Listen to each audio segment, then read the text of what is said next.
Good morning बच्चों। आज के इस वीडियो सेशन में हम लोग नाउन की बात करेंगे और नाउन के जिस टॉपिक के बारे में हम लोग आज बात करेंगे वो होगा सब्जेक्ट वर्ब एग्रीमेंट।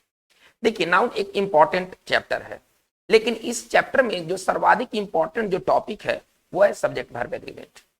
सभी परीक्षाओं में नाउन पूछे जाते हैं, लेकिन नाउन का कोई टॉपिक पूछा जाए या नहीं पूछा जाए, सब्जेक्ट वर्ब एग्रीमेंट लगभग जरूर पूछे जाते हैं। कोई ऐसा एग्जाम नहीं है, चाहे वो इंटरमीडिएट लेवल हो या वो ग्रेजुएशन लेवल हो या इसके ऊपर में भी यदि कोई लेवल होता हो तो सब्जेक्ट वर्ब एग्रीमेंट से सवाल जरूर रहते हैं। आज हम लोग सब्जेक्ट वर्ब एग्रीमेंट में हम लोग देखेंगे कि किस तरह के सब्जेक्ट के साथ किस तरह के वर्ब लगते हैं। देखिए, टॉपिक नाउन चलेगा तो जाहिर सी बात है कि हम नाउन के बारे में बात करेंगे, यानी कि हर नियम में एक नाउन की बात होगी। अब इसके साथ वर्ब कैसा लगेगा, थोड़ा सा इसको कंसीडर किया जाए। चलिए कुछ बेसिक बातों को पहले लेकर चलते हैं। देखिए, हम लोग पढ़ने क्या जा रहे हैं, पहले इसको पहले क्लियर कट कर लिया जाए। हम लोग पढ़ाई करने जा रहे हैं सब्जेक्ट वर्ब एग्रीमेंट, ठीक है ना। हम लोग का जो टॉपिक होगा वो सब्जेक्ट वर्ब एग्रीमेंट है। तो अब कैसा सब्जेक्ट होगा और कैसा वर्ब होगा, पहले इसको देखा जाए एक बार। देखिए, सब्जेक्ट हम किसको लेके चलेंगे, नाउन को लेके चलेंगे, क्योंकि अब ये टॉपिक नाउन के अंतर्गत हम लोग बात कर रहे हैं। तो जाहिर सी बात है क्या सब्जेक्ट कोई एडजेक्टिव नहीं होगा, कोई वर्ब नहीं होगा, सब्जेक्ट होगा नाउन होगा। अब अगर गिनती के हिसाब से बात करते हैं तो नाउन के दो टाइप होते हैं, आप भी जानते होंगे, लेकिन मैं चाहता हूं कि एक बार आप इस चैप्टर को मेरे साथ रिवीजन कर ले, ठीक है। तो नाउन अगर संख्या के हिसाब से बात करें तो नाउन के दो टाइप हैं। एक जो टाइप है वो है काउंटेबल नाउन, आप इसे जानते होंगे, और जो दूसरा है वो है अनकाउंटेबल नाउन, और दूसरा जो टाइप है वो है अनकाउंटेबल नाउन। चलिए, काउंटेबल नाउन के दो टाइप हो गए, एक हो गया सिंगुलर और एक जो टाइप हो गया वो हो गया प्लूरल, ठीक है ना। अनकाउंटेबल का कोई खास टाइप नहीं है, यानी कि अगर गिनती के हिसाब से बात किया जाए तो नाउन मैक्सिमम कितने हो सकते हैं। नाउन या तो कोई सिंगुलर हो सकता है, या तो वो नाउन प्लूरल हो सकता है, अथवा नाउन अनकाउंटेबल हो सकता है, यानी कि कोई चौथा टाइप का अब हमें नाउन को नहीं देखना है। यदि हम संख्या के नजर से बात करें तो ठीक है ना, ये जो डिवीजन किया गया है नाउन का, ये संख्या के आधार पर किया गया है, नंबर के आधार पर किया गया है कि नंबर के आधार पर नाउन के कितने टाइप है, ठीक है ना। तो नंबर के आधार पर हम लोग देख रहे हैं कि नाउन के दो टाइप है। काउंटेबल नाउन वैसे नाउन को कहते हैं जिनको हम गिन सकते हैं और गिनते हैं। दूसरा इसका जो प्रकार है वो है अनकाउंटेबल नाउन। अनकाउंटेबल नाउन आमतौर पर वैसे नाउन को कहा जाता है जिसे या तो हम नहीं गिन सकते हैं, ठीक है ना। जैसे कि देखिए, वाटर, मिल्क, इन चीजों को हम नहीं काउंट कर सकते हैं, नहीं गिन सकते हैं, या तो हम उसे गिन तो सकते हैं लेकिन गिनते नहीं है। अनकाउंटेबल नाउन वैसे भी नाउन होते हैं जिनको तो गिना जा सकता है लेकिन गिना नहीं जाता है। जैसे हेयर, हम बाल को गिन सकते हैं लेकिन क्या गिनते हैं, नहीं, बाल को हम नहीं गिनते हैं। जैसे कि अगर मैं कहूं कि मेरे बाल काले हैं, उसके बाल सफेद हैं, तो हम एक समूह में बोलते हैं ना, इसे अलग अलग करके नहीं बोलते हैं। इसका मतलब कि हेयर कौन सा नाउन है, एक अनकाउंटेबल नाउन है। हम लोग घास को गिन सकते हैं, अगर कोई काम नहीं है किसी व्यक्ति को तो बैठ के घास गिन सकता है, लेकिन क्या घास गिना जाता है, नहीं। इसका मतलब है कि ग्रास कौन सा नाउन है, गिन तो सकते हैं लेकिन गिनते नहीं है। इसका मतलब है कि अनकाउंटेबल नाउन वैसे नाउन को कहते हैं जिसको गिना तो जा सकता है परंतु गिना नहीं जा सकता है, नहीं जाता है, या तो हम उसे गिन ही नहीं सकते। जैसे हम कह सकते हैं, देखिए, एक पेन, दो पेन, चार पेन, 10 पेन, पेन को हम गिन सकते हैं, लेकिन क्या हम इस तरह से वाटर और मिल्क को गिन सकते हैं, नहीं। तो इसका मतलब है कि वाटर और मिल्क, हेयर और ग्रास जैसे नाउन अनकाउंटेबल होंगे। चलिए, ये तो संख्या के हिसाब से नाउन के टाइप हो गए। अब हमें केवल संख्या नहीं देखना है, अब इसके साथ लगने वाले वर्ब पर भी नजर डालना है। इनके साथ वर्ब कैसा लागू होगा, इनके साथ वर्ब हम कैसे लिखेंगे। तो बहुत सिंपल सी बात है, बहुत ज्यादा इसमें कुछ करने की जरूरत नहीं है। सिंगुलर जो नाउन होंगे, क्योंकि नाउन की बात हो रही है ना, सिंगुलर नाउन होंगे, इनके साथ जो वर्ब होगा वो सिंगुलर होगा। चलिए, जो प्लूरल नाउन होंगे, इनके साथ जो वर्ब का यूज होगा वो प्लूरल होगा। और अनकाउंटेबल जो नाउन होते हैं ना, इनके साथ इस्तेमाल होने वाला जो वर्ब होता है ना वो सिंगुलर होता है। तो बहुत ही सिंपल सा एक रूल मैं आपको बता रहा हूं, एसएसपीपी का नियम अगर आप याद रखते हैं तो इसे समझना बहुत आसान हो जाएगा। एसएसपीपी का मतलब क्या हुआ, सिंगुलर सब्जेक्ट, सिंगुलर वर्ब, और प्लूरल सब्जेक्ट, प्लूरल वर्ब, बस इसी पर पूरा आपका सब्जेक्ट वर्ब एग्रीमेंट टिका हुआ है। मतलब सब्जेक्ट वर्ब एग्रीमेंट में हम लोग क्या पढ़ेंगे कि वर्ब या तो सिंगुलर होगा या तो प्लूरल होगा। तो कब वर्ब सिंगुलर, कब वर्ब प्लूरल, टोटल पढ़ाई का निचोड़ यही है। तो चलिए आज का हमारा ये जो सब्जेक्ट वर्ब एग्रीमेंट है ये पहला वीडियो है, इसके बाद फिर आगे वीडियो जारी किए जाएंगे। तो इस फर्स्ट वीडियो में हम लोग कुछ बहुत इंपॉर्टेंट स्ट्रक्चर को देखेंगे। ये स्ट्रक्चर आपके लिए बहुत ही मतलब समझिए कि बहुत ही रामबाण की तरह काम करेंगे। ये बहुत सारे प्रॉब्लम को हल करने में मदद करेंगे। स्ट्रक्चर जो होते हैं ना वो फिक्स होते हैं, उनमें कोई तरह का बदलाव नहीं होता है। तो चलिए हम अपने मूल स्टडी की ओर लौटते हैं। सब्जेक्ट वर्ब एग्रीमेंट से संबंधित कुछ स्ट्रक्चर को देखते हैं। ये स्ट्रक्चर बहुत इंपॉर्टेंट होंगे, इनको आप अंत तक देखिए।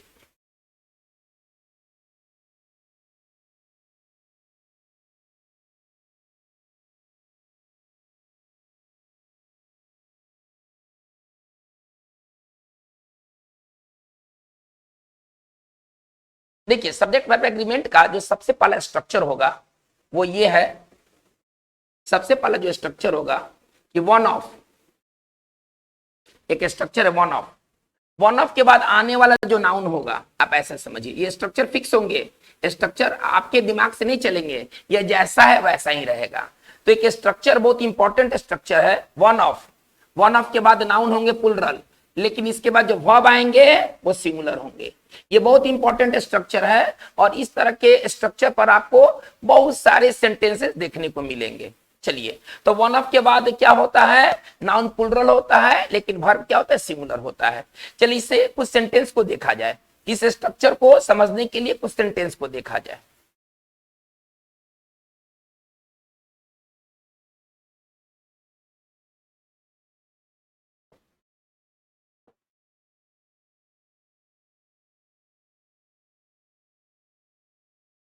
चलिए आप इस सेंटेंस को देखिए क्या कर रहा है, ये स्ट्रक्चर पर ये आधारित है। One of the sweetest flowers is rose, यानी कि जो गुलाब है वो सबसे सुंदर फूलों में से एक है। देखिए अब आप स्ट्रक्चर को अगर आप देख रहे हैं तो ये बहुत ही क्लियर कट लिखा गया है। वन ऑफ के बाद नाउन आया फ्लावर, तो फ्लावर अगर हम लिखते हैं, देखिए आमतौर पर ना इसमें से हटा दिया जाता है, आमतौर पर इसमें से हटा दिया जाता है और आपसे कॉमन एरर पूछा जाता है। तो वन ऑफ के बाद जो नाउन आएंगे वो नाउन प्लुरल होंगे। देखिए नाउन यहाँ पर प्लुरल है, लेकिन वर्ब क्या है, वर्ब जो है वो सिंगुलर है। तो वन ऑफ के बाद आने वाला नाउन प्लुरल होगा और वर्ब सिंगुलर होगा। चलिए अब हम नेक्स्ट स्ट्रक्चर की ओर मूव करते हैं, दूसरे स्ट्रक्चर को देखते हैं जो इससे भी महत्वपूर्ण स्ट्रक्चर होंगे। ये जो सेकंड स्ट्रक्चर है ना, ये पूरा समझिए कि ये पूरे आज की वीडियो सेशन का सबसे इंपॉर्टेंट स्ट्रक्चर है। मतलब इससे काफी और काफी सवाल आपको देखने को मिलेंगे। वो क्या कर रहा है, वो सेकंड स्ट्रक्चर क्या कर रहा है, वन ऑफ, ये ऊपर वाला ही बात है। चलिए इसके बाद नाउन प्लुरल होगा, ये तो ऊपर वाला ही बात मैं दोहरा रहा हूं। अब इसमें एक चीज मैं जोड़ना चाहता हूं, देखिए वन ऑफ के बाद नाउन प्लुरल, अब इसके बाद यदि हम मैं लिख दूं हु, विच और दैट, ये तीन शब्द में से कोई अगर एक शब्द रहता है, थोड़ा ध्यान दिया जाए, हु विच दैट में से यदि कोई एक शब्द भी रहता है तो इसके बाद आने वाला जो वर्ब होगा, देखिए ये ऊपर वाले स्ट्रक्चर में वर्ब सिंगुलर है, लेकिन जब हु विच दैट के बाद जब हम वर्ब लिखेंगे, थोड़ा ध्यान दिया जाए, तो वर्ब हमारा प्लुरल होना चाहिए। ये बहुत इंपॉर्टेंट स्ट्रक्चर है, ठीक है। यानी कि वन ऑफ के बाद वर्ब प्लुरल कब होगा, जब उस वाक्य में हु विच दैट तीन में से कोई एक शब्द रहेगा, चौथा कोई शब्द नहीं है, ये तीन में से किसी एक शब्द को रहना है, चौथा कोई शब्द यहां पर नहीं आ सकता है, या तो हु रहे, या तो विच रहे, या तो दैट रहे। अब इससे एक सेंटेंस देखा जाए, एकदम आपको समझ में आ जाएगा। ये बहुत ही इंपॉर्टेंट चैप्टर लेकिन आसान चैप्टर है, ठीक है ना, ये बहुत ही इंपॉर्टेंट लेकिन आसान चैप्टर है। चलिए इसे सेंटेंस को देखा जाए।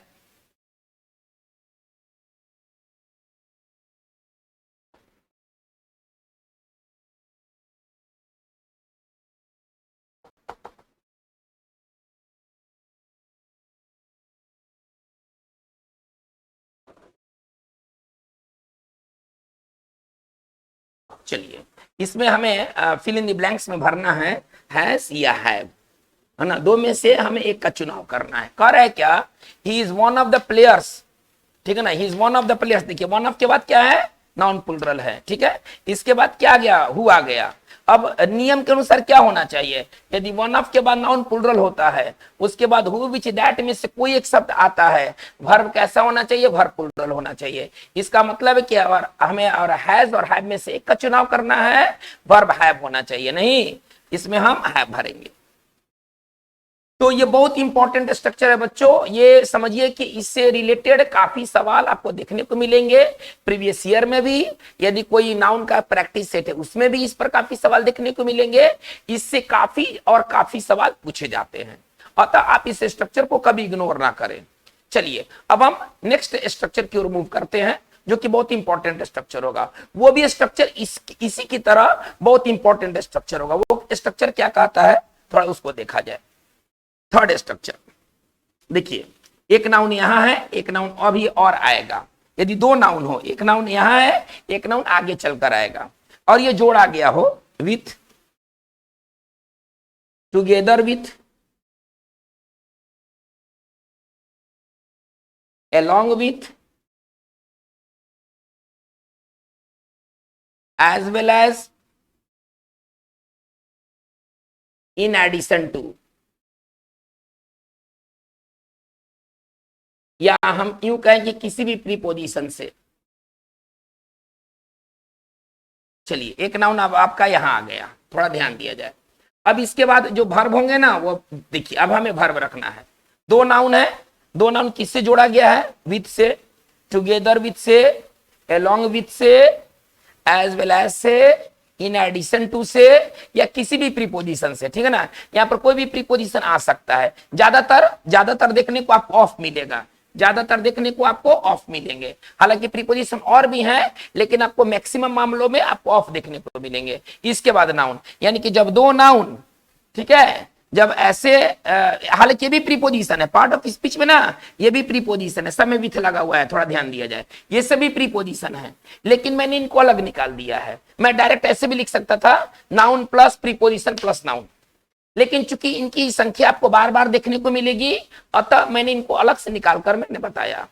तो मैं क्या कहना चाहता हूं कि जब दो नाउन जब ऐसे वर्ड से जुड़े हो, तो जो वर्ब होता है ना, वह पहले के अनुसार होता है। यानी कि पहला नाउन सिंगुलर तो वर्ब सिंगुलर, ध्यान से सुना जाए।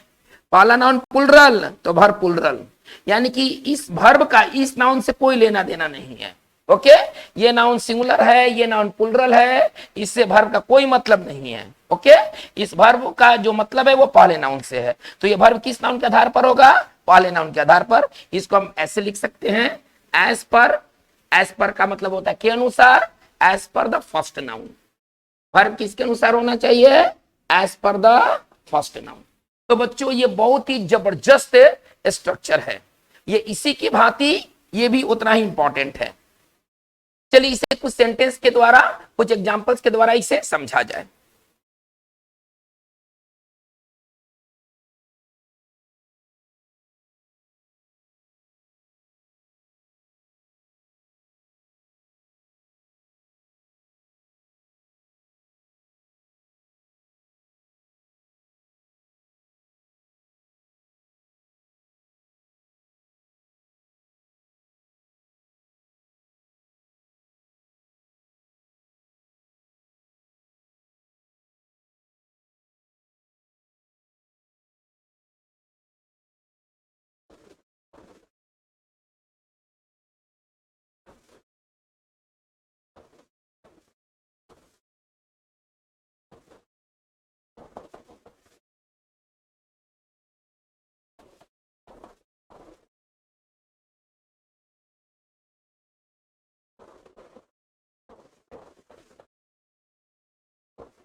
चलिए आप इस स्ट्रक्चर को देखिए, जबरदस्त ये स्ट्रक्चर है और इस पर आधारित ये सवाल है। कह रहे क्या, the king along with his soldiers killed in the battle, ठीक है ना। इसका हिंदी क्या होगा कि राजा, ठीक है ना, अपने सैनिकों के साथ। ये जितना भी वर्ड दिया गया है, विथ साथ, ठीक है ना, टुगेदर विथ साथ, अलोंग विथ साथ, ये सबका मतलब क्या है, साथ। आप थोड़ा हिंदी में क्लियर कर देता हूं, चलिए देखा जाए।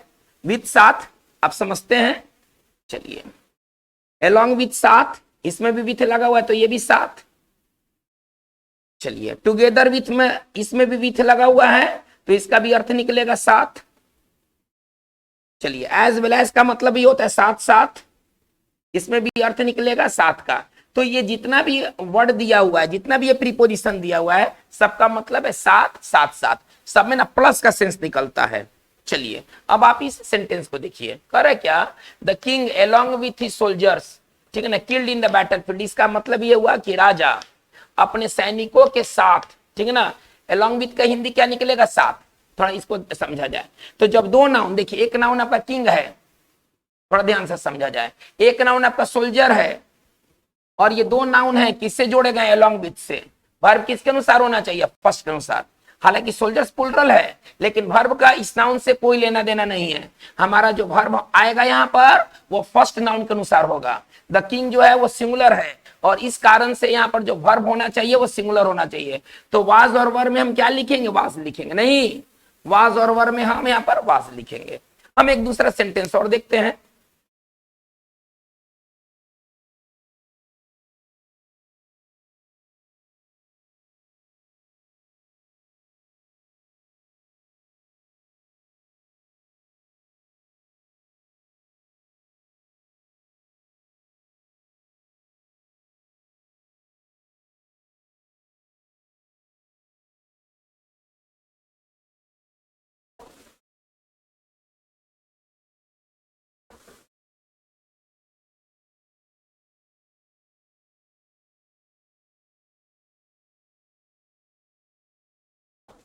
चलिए अब इस आप सेंटेंस को देखिए, क्या कर रहा है कि the children together with their parents, यानी कि जो बच्चे बच्चे अपने माता पिता के साथ, टुगेदर विथ का मतलब क्या हुआ, साथ, ठीक है ना, इज और are arriving at the school function, वो स्कूल फंक्शन में आ रहे हैं, यानी कि बच्चे भी आ रहे हैं और उनके पेरेंट्स भी आ रहे हैं। देखिए अब दो नाउन, देखिए यहाँ पर दो नाउन पर विचार करते हैं। एक नाउन आपका चिल्ड्रेन नाउन है, थोड़ा समझा जाए, और एक नाउन आपका पेरेंट्स नाउन है। ये दो नाउन को जोड़ा गया है किसके माध्यम से, टुगेदर विथ। रूल क्या कहता है, यदि दो नाउन टुगेदर विथ से जुड़ा हो, अलोंग विथ से जुड़ा हो, केवल विथ से जुड़ा हो, तो आने वाला वर्ब किसके अनुसार होना चाहिए, पहले के अनुसार। अब ये चिल्ड्रन को हम देखेंगे कि चिल्ड्रन कौन सा नाउन है, तो चाइल्ड सिंगुलर है और चिल्ड्रन प्लूरल है, अतः यहाँ पर नाउन प्लूरल होगा तो वर्ब भी क्या होना चाहिए, प्लूरल होना चाहिए, नहीं, वर्ब भी प्लूरल होना चाहिए। अतः इस सेंटेंस का जो राइट आंसर का, ये इस क्वेश्चन का जो राइट आंसर होगा वो आर होगा। ठीक है, एक और एग्जांपल से इस स्ट्रक्चर को बेहतर तरीके से समझा जाए।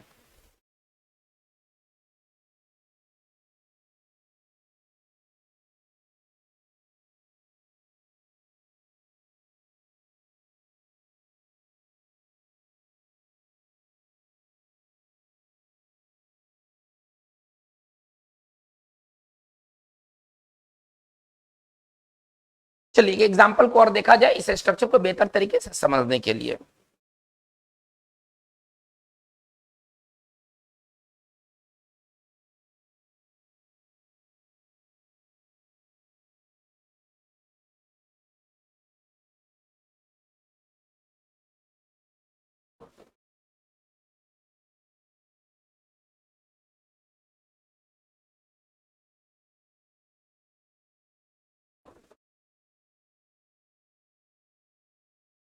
चलिए ये वाक्य देखिए थोड़ा क्या कहता है, टॉपर्स के नामों का लिस्ट कॉलेज द्वारा जारी कर दिया गया। ठीक है ना, हमें इस वाक्य को बनाना है। चलिए इसको थोड़ा सा देखा जाए, पहले कैसे लेके चलेंगे, क्या जारी किया गया है, टॉपर्स नहीं, नाम नहीं, क्या जारी किया गया, लिस्ट जारी किया गया है। ठीक है, तो हम कैसे इसको लेके चलेंगे, द लिस्ट। ये लिस्ट किसका है, लिस्ट किसका है, नामों का है ना, लिस्ट टॉपर्स का नहीं है, लिस्ट किसका है, नामों का है। The list of the names. अच्छे नाम किन के हैं, नाम किन के हैं, टॉपर्स के। देखिए मैं कैसे वाक्य को अरेंज कर रहा हूं, पहले हम खुद से पूछेंगे क्या जारी किया गया है। आप कहेगा सर टॉपर्स नहीं, आप कहेगा सर नाम नहीं, क्या जारी किया गया, लिस्ट जारी किया गया है। ये लिस्ट किसका है, नाम का, और ये नाम किन के हैं, टॉपर्स के। ठीक है, तो हमारा कंप्लीट जो सेंटेंस इस तरह से बनेगा, हमारा कंप्लीट सेंटेंस कैसे बनेगा, the list of the names of the toppers. ठीक है, चलिए, issued by the college, issued by the college. चलिए अब इसको थोड़ा सा समझा जाए, इसमें हम वर्ब कैसे लगाएंगे, वर्ब वाज लगाएंगे या वर्ब वर लगाएंगे, हम किस तरह का वर्ब इसमें भरेंगे। चलिए इसको थोड़ा सा देखते हैं। देखिए पहला नाउन आपका लिस्ट है, यहां से समझा जाए, पहला नाउन लिस्ट है, नेम भी क्या है, नेम भी क्या है, नाउन है, और टॉपर्स भी क्या है, नाउन है। थोड़ा ध्यान दिया जाए, एक देखिए एक प्रीपोजिशन यहाँ पर ऑफ है, मैं क्या बताया हूं, प्रीपोजिशन, दो नाउन कनेक्ट हो प्रीपोजिशन से, और प्रीपोजिशन में कौन से प्रीपोजिशन विशेष तौर पर आएंगे, ऑफ। चलिए तो देखिए, एक नाउन यहाँ है, ऑफ है, फिर नाउन है, फिर ऑफ है, तो यहाँ पर तो तीन नाउन है, हो सकता है कि चार नाउन हो सकता है कि पांच नाउन हो, तो नाउन की संख्या हो सकता है कि दो से ज्यादा भी हो, थोड़ा ध्यान दिया जाए। लेकिन हमारा वर्ब जो होगा ना, वो फर्स्ट के अकॉर्डिंग ही होगा। नाउन चाहे दो हो, थोड़ा ध्यान से सुना जाए, या नाउन चाहे दो से ज्यादा हो, हम वर्ब किसके अनुसार लेके चलेंगे, फर्स्ट नाउन के अनुसार लेके चलेंगे। चलिए, सेकेंड नाउन प्लुरल है, इससे कोई लेना देना नहीं, थर्ड नाउन प्लुरल है, इससे कोई मतलब नहीं, हमारा तो वर्ब फर्स्ट के अनुसार होगा ना। लेकिन लिस्ट क्या है, यहाँ पर सिंगुलर है, लिस्ट को किस रूप में दिखाया गया है, सिंगुलर रूप में दिखाया गया है। अतः वाज और वर्ब में हमारा वर्ब जो होगा वो वास होगा, नहीं, हमारा जो वर्ब होगा वो वास होगा। तो बच्चों, ये बहुत इंपॉर्टेंट स्ट्रक्चर है, आप इस पर जितना प्रॉब्लम बना सके आप उतनी बेहतर पोजीशन में रहेंगे। चलिए, हम बात को हम आगे की ओर ले चलते हैं, अगला स्ट्रक्चर देखते हैं। देखिए, एक बहुत ही बेहतरीन स्ट्रक्चर है। देखिए, एक शब्द होता है मेनी, मेनी को आपने देखा होगा, ठीक है ना। मेनी के बाद नाउन कैसे होते हैं, मेनी के बाद नाउन प्लुरल होते हैं। देखिए, ये मैं आपको पहले समझाना चाहता हूं, मेनी के बाद नाउन प्लुरल होते हैं। जैसे कि अगर हम कह सकते हैं मेनी पीपल, कैसे लिखेंगे, many people, people plural noun है। हम लिख सकते हैं many books, books plural noun है। और इस तरह से हम अनगिनत बातों को लिख सकते हैं, थोड़ा ध्यान दिया जाए। मेनी के बाद नाउन प्लुरल होता है, ये हमें नहीं पढ़ना है, इस चीज को हमें नहीं पढ़ना है। हमें पढ़ना क्या है, सिंटेक्स में हमें पढ़ना क्या है, हमें पढ़ना मेनी ए पढ़ना है, थोड़ा ध्यान दिया जाए। यानी कि जो चीज आप मेनी से कह सकते हैं वही चीज हम मेनी ए से भी कह सकते हैं। जो बात आप मेनी से कहते हैं वही बात हम मेनी ए से भी कह सकते हैं। थोड़ा सा स्टाइलिश अंग्रेजी हो गया ना, ये थोड़ा सा न्यू टाइप का अंग्रेजी हो गया, ये पुराना टाइप का अंग्रेजी है। तो अब चलिए मेनी ए, अब इसके बाद नाउन कैसे होगा, तो नाउन मेनी के अनुसार नहीं चलेगा, नाउन ए के अनुसार चलेगा। और ए के बाद नाउन कैसे होते हैं, सिंगुलर होते हैं। यानी कि मेनी ए के बाद नाउन क्या होगा, सिंगुलर होगा। तो जब नाउन सिंगुलर होगा तो वर्ब क्या होगा, वर्ब भी सिंगुलर होगा। कहने का तात्पर्य मेरा है कि जो चीज आप मेनी से बनाते हैं हम उसे मेनी ए से भी बना सकते हैं। ओके, चलिए कुछ एग्जांपल्स को देखा जाए, आपको सारी बात समझ में आ जाएगा।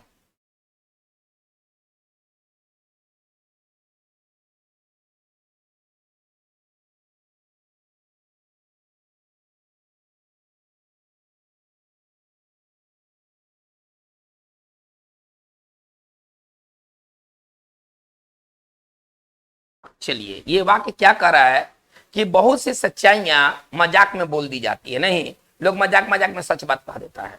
ओके, चलिए अब इसे हमें बनाना है। देखिए, इसे हम मेनी से भी बना सकते हैं, लेकिन हम चाहते हैं कि इस चीज को मेनी ए से बनाएं। ओके, कैसे लिखेंगे, मेनी, थोड़ा ध्यान दिया जाए, ए। अब ए के बाद आने वाला नाउन कैसा होना चाहिए, सिंगुलर होना चाहिए। ओके, ए के अनुसार चलेंगे ना, एक अनुसार चलेंगे। मेनी एक के बाद आने वाला नाउन सिंगुलर होना चाहिए, कैसे लिखेंगे, मेनी ए ट्रूथ, ट्रूथ मतलब सच्चाई, ठीक है ना। इज, वर्ब कैसा होना चाहिए, सिंगुलर। देखिए, मेनी के अनुसार नहीं चलेगा वर्ब, वर्ब चलेगा एक अनुसार। तो many a truth is spoken, बोल दी जाती है, स्पोकन इन जोक, नहीं, मजाक मजाक में बहुत सी सच बातें बोल दी जाती है।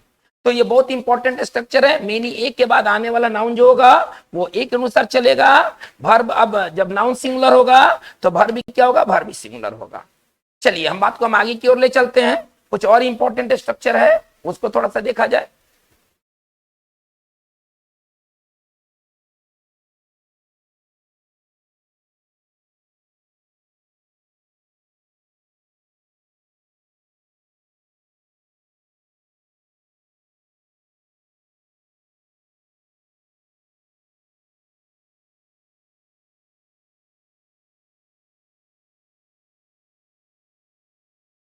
देखिए, एक इंपॉर्टेंट, बहुत इंपॉर्टेंट स्ट्रक्चर है, वो स्ट्रक्चर क्या कहता है,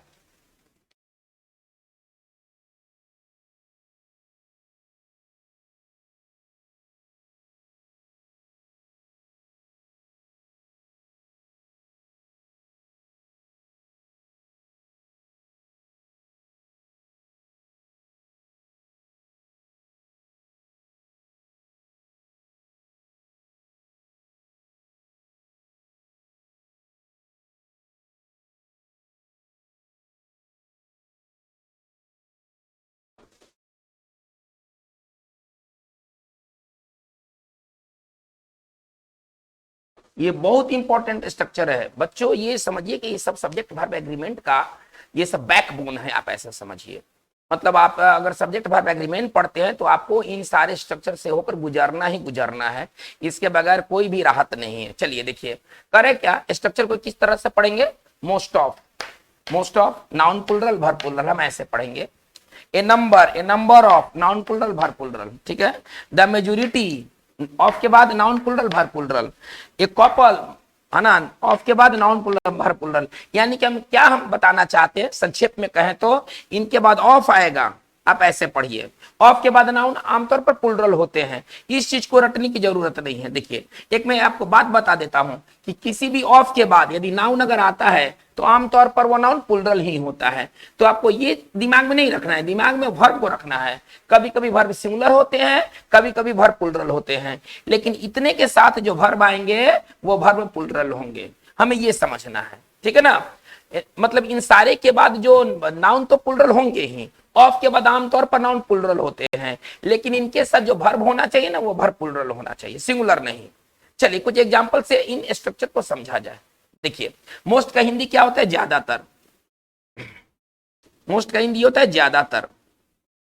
चलिए ए नंबर ऑफ का मतलब होता है काफी, काफी या बहुत या अनेक, इसको हम ऐसे भी कर सकते हैं अनेक। द मेजोरिटी का मतलब क्या होता है, आधे से ज्यादा। यदि कोई भी चीज अगर मेजोरिटी में है तो आधे से ज्यादा है, उसका संख्या आधा से ज्यादा है। कपल का हिंदी क्या होता है, कपल का हिंदी होता है दो, ठीक है ना, कपल का हिंदी होता है दो। और ग्रुप का मतलब क्या होता है, ग्रुप का मतलब होता है समूह। चलिए अगर वाक्य अगर इस प्रकार से हो,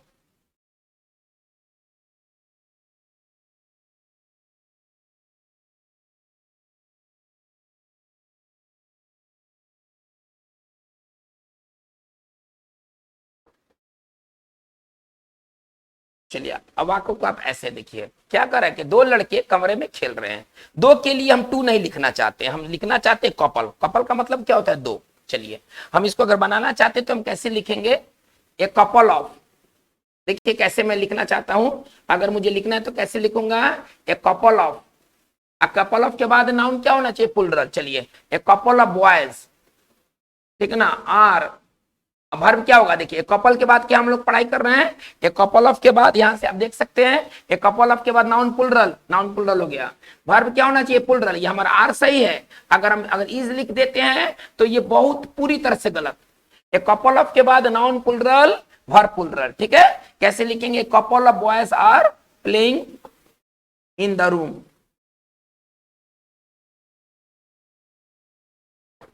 चलिए हम कुछ और एग्जांपल्स लेते हैं, आपको वो ज्यादा समझ में आएगा।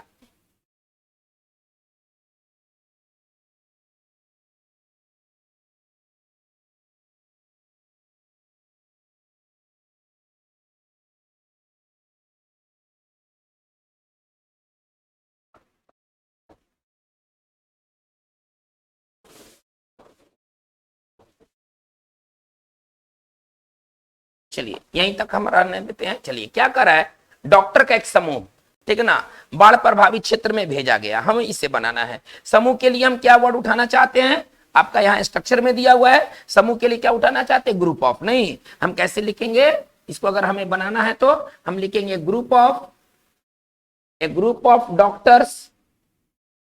देखा जाए, चलिए भेजा गया। वाज और वर में हमें एक का चुनाव करना है, हमें दो में से एक का चुनाव करना है, या तो हम वास का चुनाव करेंगे या तो वर का चुनाव करेंगे, ठीक है।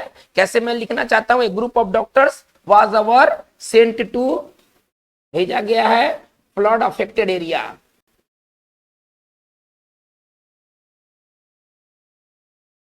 चलिए थोड़ा इसको समझा जाए, कह रहे हैं क्या, एक ग्रुप ऑफ का पहले स्ट्रक्चर देखते हैं। एक ग्रुप ऑफ का क्या स्ट्रक्चर है, एक ग्रुप ऑफ के बाद नाउन प्लूरल है, देखिए डॉक्टर्स हो गया, ठीक है ना। एक ग्रुप ऑफ के बाद नाउन प्लूरल होगा। वर्ब क्या होना चाहिए, वर्ब प्लूरल होना चाहिए, है ना। वर्ब क्या होना चाहिए, वर्ब प्लूरल होना चाहिए। वास तो सिंगुलर है ना, यानी कि वास इस वाक्य में गलत होगा, ठीक है ना। बाकी सब क्लियर है। तो बच्चों ये बहुत इंपॉर्टेंट स्ट्रक्चर है। चलिए मैं आपको दो बात और क्लियर कर देना चाहता हूं, इससे इस स्ट्रक्चर से जुड़ा हुआ दो बात और क्लियर कर देना चाहता हूं।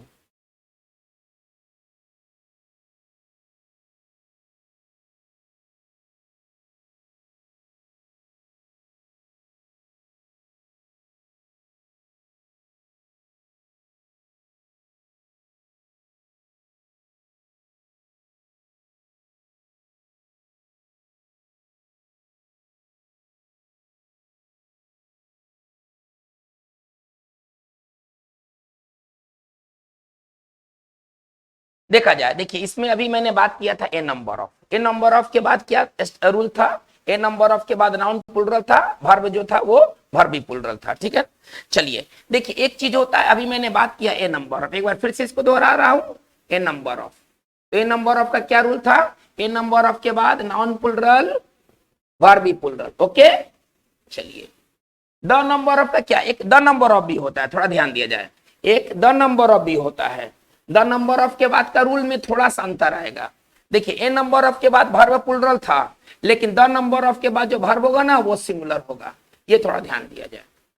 ए नंबर ऑफ के बाद verb plural, the number of के बाद वर्ब सिंगुलर, ये समझिए ना कि ये सुपर भी आई है, कई एग्जाम्स में इस पर प्रश्न पूछे जाते हैं, और थोड़ा दोनों एक जैसा लगता है ना, इसलिए वर्ब को लेकर के ना थोड़ा सा प्रॉब्लम क्रिएट होता है।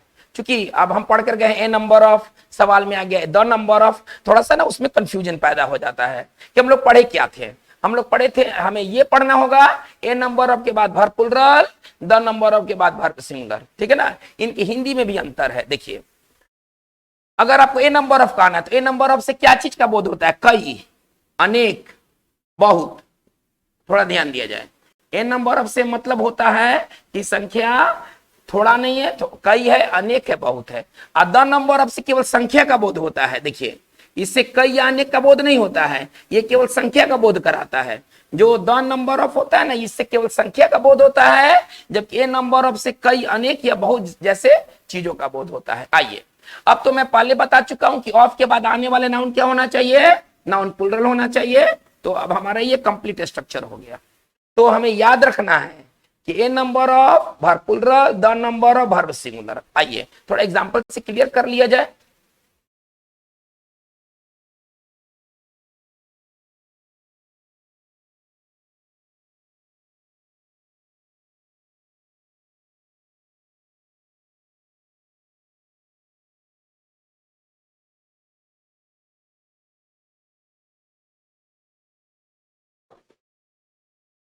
चलिए क्या कर रहा है वाक, कैंसर मरीजों की संख्या दिन प्रतिदिन बढ़ते जा रही है। देखिए यहाँ पर बहुत और अनेक वाली बात नहीं है, केवल संख्या की बात है, ठीक है ना। इस वाक्य में ना केवल हम संख्या को देख रहे हैं, हमें बहुत और अनेक से कोई लेना देना नहीं है, ओके।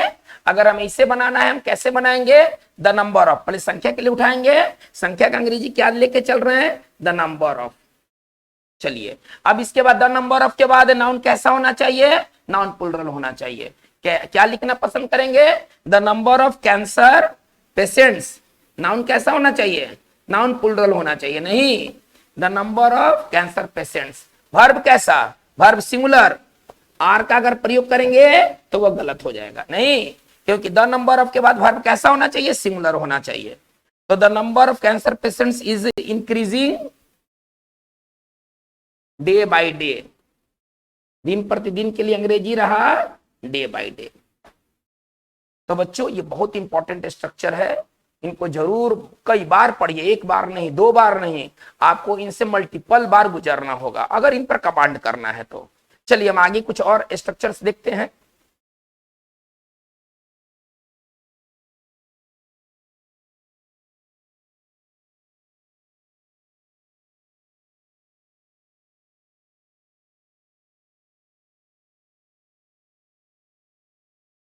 देखिए एक बहुत इंपॉर्टेंट स्ट्रक्चर है।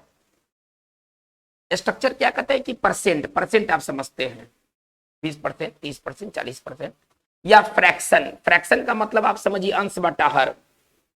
यदि कोई परसेंट या फ्रैक्शन नाउन के साथ जोड़ा जाए, ठीक है ना, नाउन इसके बाद नाउन आ जाए, परसेंट या फ्रैक्शन के बाद हम नाउन रखते हैं, तो जो वर्ब होता है ना, जो वर्ब होता है ना, वो परसेंट या फ्रैक्शन के अनुसार नहीं होता है ना, वो नाउन के अनुसार होता है। इसको और हम थोड़ा इसमें ऑफ हम जोड़ देना चाहते हैं आपके समझ के लिए। चलिए पूरा लाइन कैसे बनेगा, परसेंट हो या फ्रैक्शन हो, फ्रैक्शन का मतलब क्या होता है, अंश बट्टा में हर, जो आप मैथ में पढ़ते हैं, ओके।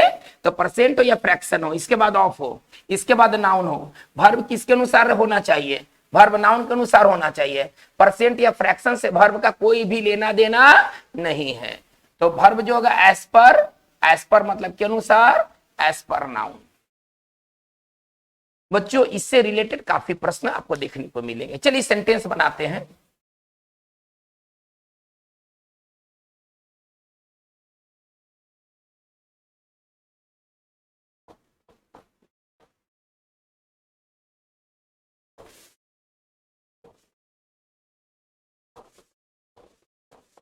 चलिए अब आप इस वाक्य को देखिए, क्या कर रहा है कि घर का 2/3 भाग खराब हो चुका है, मतलब डैमेज अवस्था में है, 2/3 भाग डैमेज अवस्था में है। चलिए इसको हमें बनाते हैं। ओके, कैसे इसको लिखेंगे?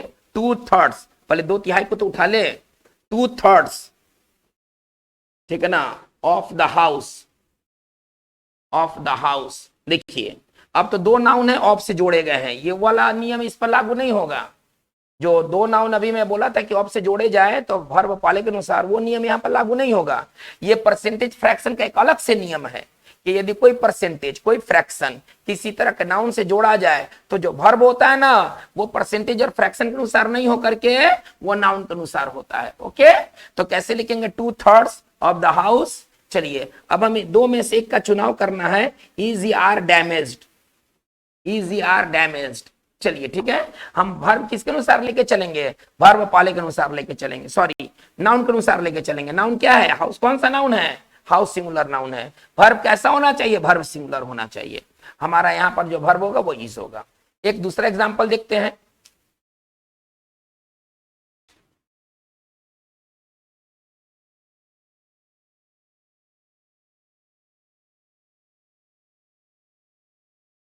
एक बहुत ही सिंपल तरीका से वाक्य बना रहा हूं। कह रहा हूं क्या कि 10% लोग क्या निरक्षर हैं, यानी कि देश की जितनी भी आबादी है उसके 10% लोग जो है ना वो अनपढ़ हैं। हमें ऐसा कहना है, सच्चाई से कोई लेना देना नहीं है। चलिए कैसे लिखेंगे?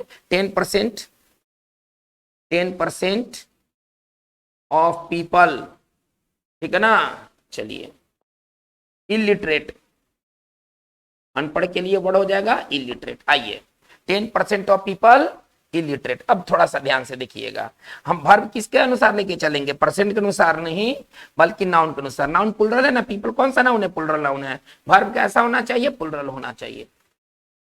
तो बच्चों आज का हमारा सब्जेक्ट वर्ब एग्रीमेंट का जो क्लास है वो इतना ही रहेगा, लेकिन इसके आगे की वीडियो जारी होंगे, उसमें यहां से बात को आगे ले जाया जाएगा, ठीक है ना। ये बहुत इंपॉर्टेंट सेक्शन है आपके लिए, आपके आने वाले एग्जाम्स के लिए एकदम एक पनासिया साबित होने वाला है, एक रामबाण साबित होने वाला है।